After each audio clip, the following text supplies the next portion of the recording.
Good evening, everyone. I'm McKenna Nobles. Thanks for joining me for Wiregrass Daily News at 6. We have a lot of weather-related news to get into, as you could have probably guessed, so let's go ahead and get started. So as those cold temperatures have stuck around, it has delayed the melting of ice on some of our roads. And that's why many schools in our area have decided to close for the rest of the week. Now, some of those schools include Dothan City, Houston County, Enterprise City, Daleville City, Dale County, Geneva County Schools, Coffee County Schools, Henry County, Ozark City, Jackson County, Opp City, Wallace Community College. Now, both of their campuses, the one in Dothan and Eufaula, will be closed until Monday. Covington County Schools and Elba City Schools. And that list, if you do want to find it, you can head on over to our website, wiregrassdailynews.com, and there you will find the list of all of the closures. Now, the City of Dothan Municipal Court has announced the suspension of all in-court proceedings until Monday, January 27th. Defendants are encouraged to contact the magistrate's office at 334-615-4150 to verify and update their mailing addresses to ensure that they receive notices of rescheduled court dates. Now, continuing on the topic of freezing weather, drivers are being warned about the dangers of black ice, what we kind of talked about a little bit in the beginning of the newscast. Now, black ice is often invisible, blending into the pavement and can catch drivers off guard. Officials are cautioning that black ice can appear on any road, but is especially common near curbs, drainage areas, and spots where melting snow or rain has refrozen. Now, this hazard is most prevalent at night and early in the morning when temperatures are at their lowest.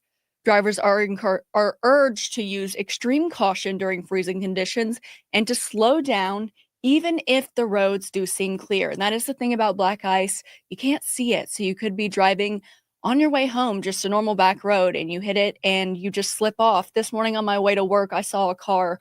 That's what it looked like had happened. I posted about it on our Facebook page. There was a white truck that had just flown off the road into bushes off the side. It was not, luckily, I don't think any injuries did happen, but it was still just not a good way to start the morning. So we're turning over to Ozark now, where the Ozark Dale County Library System has extended the hours of their warming center.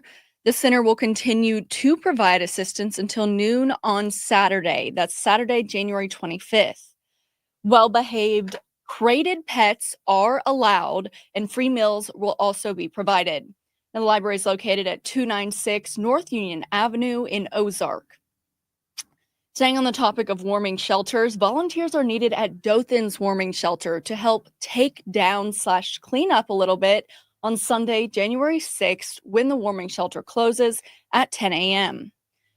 Volunteers should report to the Family Life Center behind the First Baptist Church of Dothan, and you can find that at 300 West Main Street. It is the big, beautiful building when you're heading into downtown, only a few, I want to say, blocks over from Foster Street. You should be able to find it, no problem.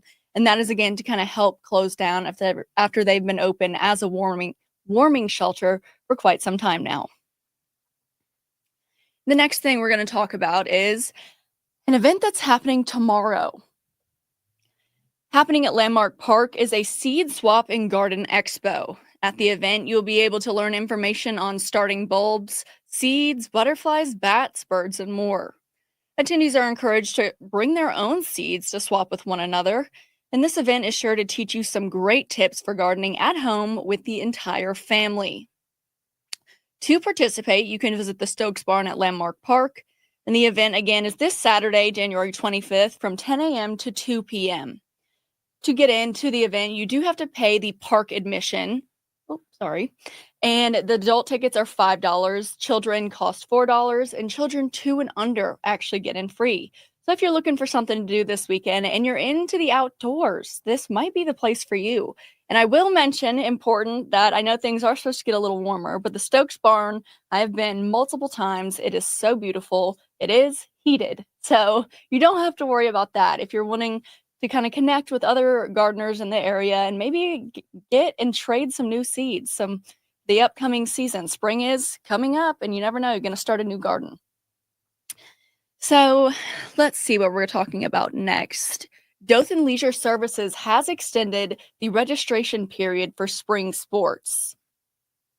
Registration for youth baseball ages 13 to 14, softball ages 5 to 15, and track ages 7 to 14 will now be open until January 26 or until all spots are filled. This registration fee is $40 per child, and first-time participants must submit a birth certificate and proof of insurance when registering. Discounts are available for children enrolled in Medicaid, and non-Dothan residents may register for Dothan sports if your city doesn't offer the same activities or specific sports that your child is wanting to play. And then it makes it Dothan the closest option. Now, kind of talking about the roads before we start wrapping things up and we talk about our forecast for the night. Houston County roads, according to their official Facebook page, they are becoming passable. Most of the main roads, Ross Clark Circle, the well-lit large roads that people use daily. But it's more of the back roads and in the more rural kind of counties where roads are still frozen. I'm sure you can see, there is still snow on the ground, and black ice is a really, really big and dangerous deal. So the Houston County is urging all drivers to please be cautious in shady areas and, of course, on bridges. And they do advise all drivers to be off the road at 5 o'clock tonight. So if you're watching this at home, good. You stay there. You're for where you need to be. But if you are not, try and get home, or when you do make your way home, make sure you're doing that as safely as possible and you are slowing down. Now, before we go, of course, we're going to take a look at weather for the evening. Now, as the evening started to set in, partly cloudy skies did continue, but temperatures are going to drop again significantly. Overnight lows are expected to hit a frigid 21 degrees with some light winds.